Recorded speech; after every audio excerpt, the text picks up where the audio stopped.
జరిగింది. ఇది అన్యాయం అవునా కాదా అని ప్రశ్నించడం తప్ప. కనీసం 2000 మందిని ఉద్యోగాల నుంచి తీసేస్తే అది చంద్రబాబు గారి నోటీస్లోనైనా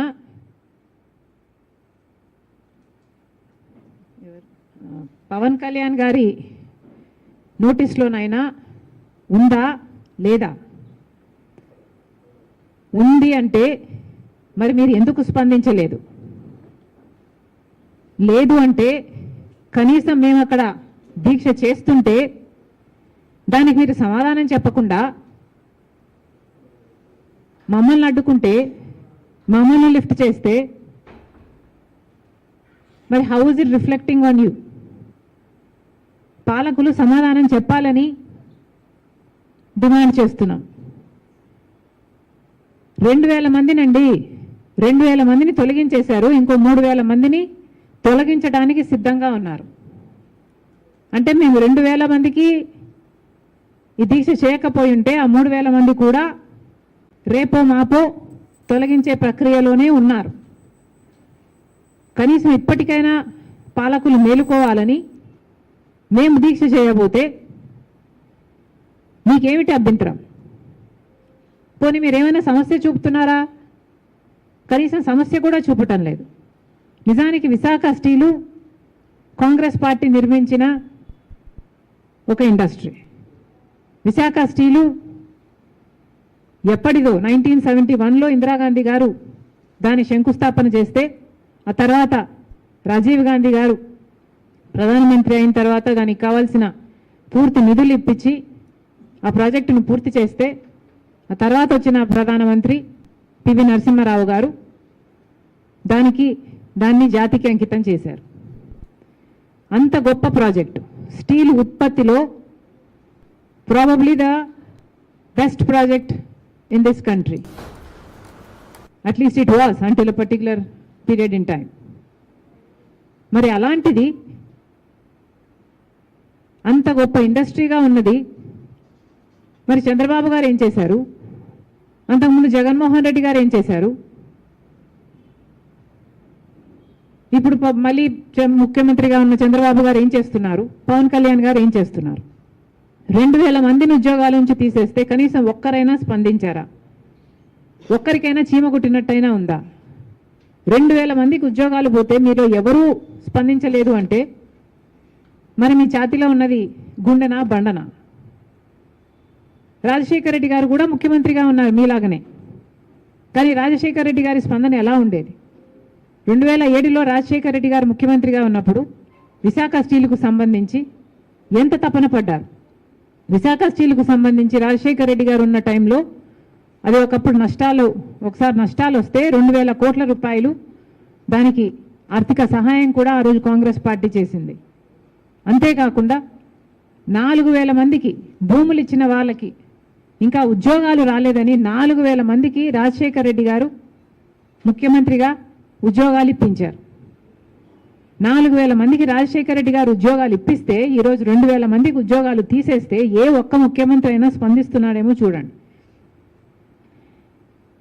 రాజశేఖర రెడ్డి గారు ముఖ్యమంత్రిగా ఉన్నప్పుడు దీనికి క్యాప్టివ్ మైన్ కావాలి అని ఒక మైన్ ఐడెంటిఫై చేసి ఒక ట్రైపార్టీ అగ్రిమెంట్ కూడా చేశారు.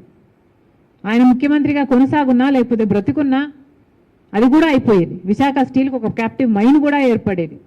కానీ దురదృష్టవశాత్తు రాజశేఖర రెడ్డి గారు వెళ్ళిపోయారు. ఆ తర్వాత పట్టించుకున్న నాదుడే లేడు. 2014లో కాంగ్రెస్ పార్టీ అధికారం కోల్పోయింది, బీజేపీ పార్టీ అధికారంలోకి వచ్చింది. అప్పటి నుంచి మొదలయ్యాయి విశాఖ స్టీల్కు కష్టాలు.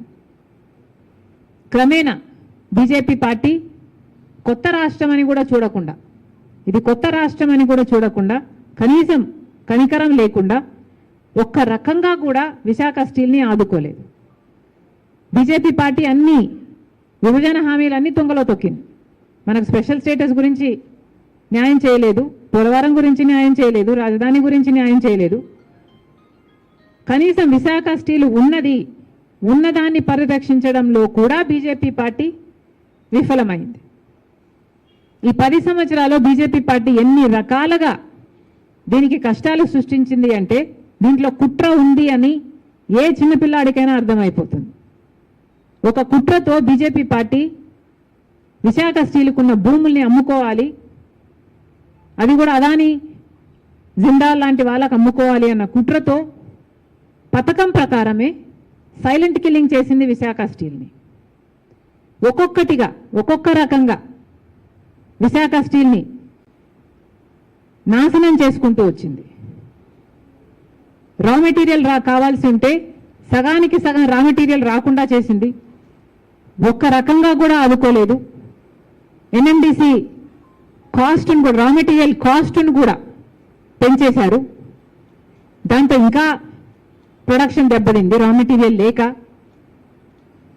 కాస్ట్ ఆఫ్ ప్రొడక్షన్ ఎక్కువైపోయి కనీసం విశాఖ స్టీల్కు సంబంధించి పవర్ ఉత్పత్తికి కావాల్సిన బొగ్గు సరఫరాలో కూడా ఒక రకంగా కూడా మేలు చేయలేదు, ఆటంకాలే సృష్టించారు.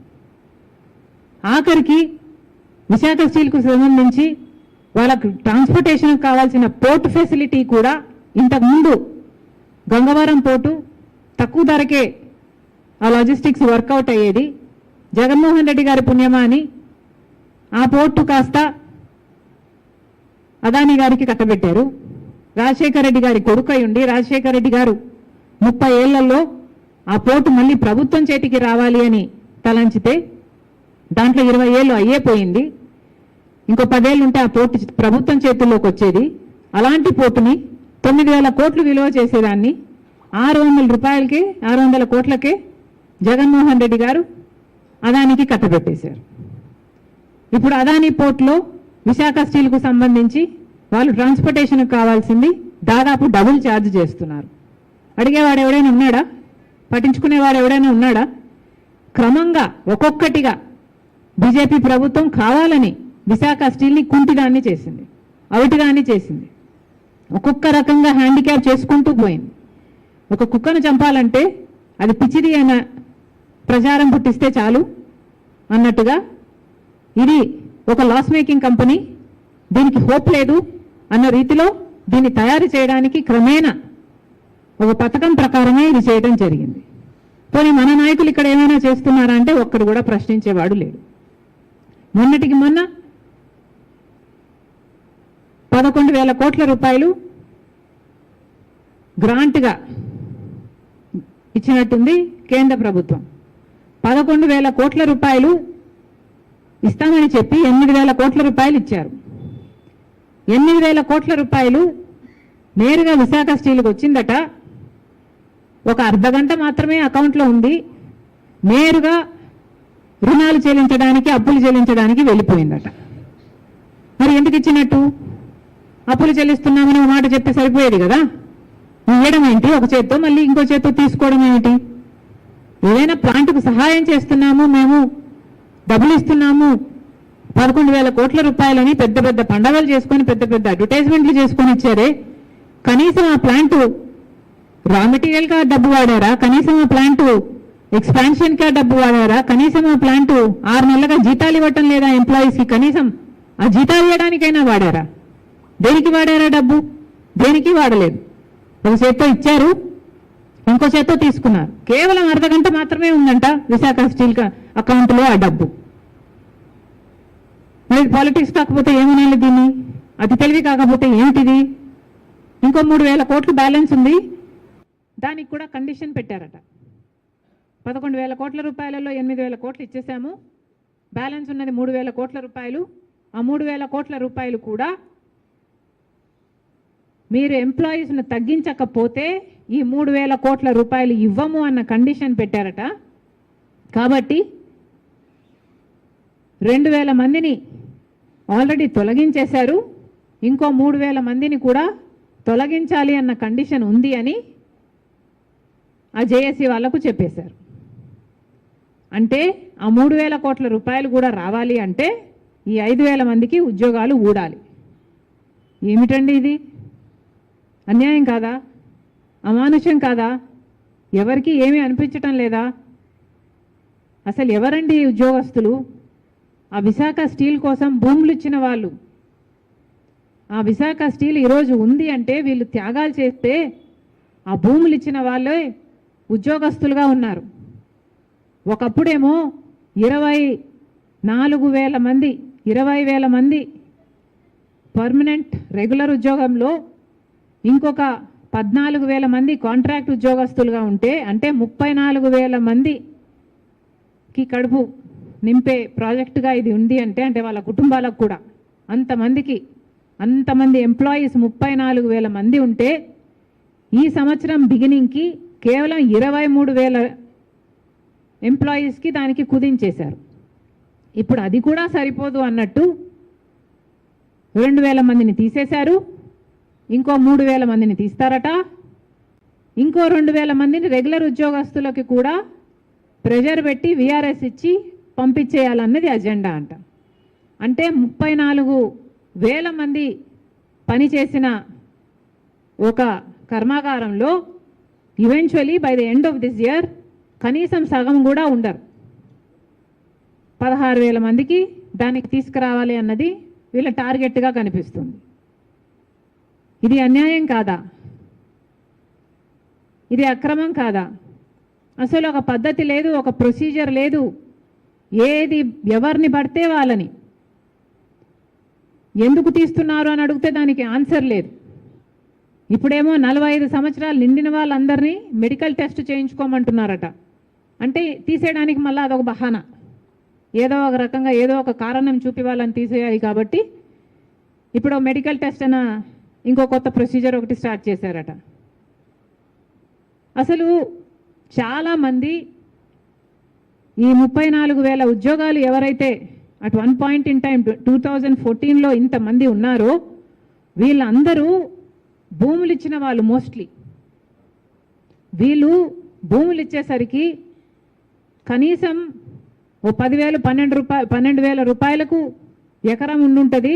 అంత తక్కువ ధరకి విశాఖ స్టీల్కి భూములు ఇచ్చిన వాళ్ళు వీళ్ళంతా.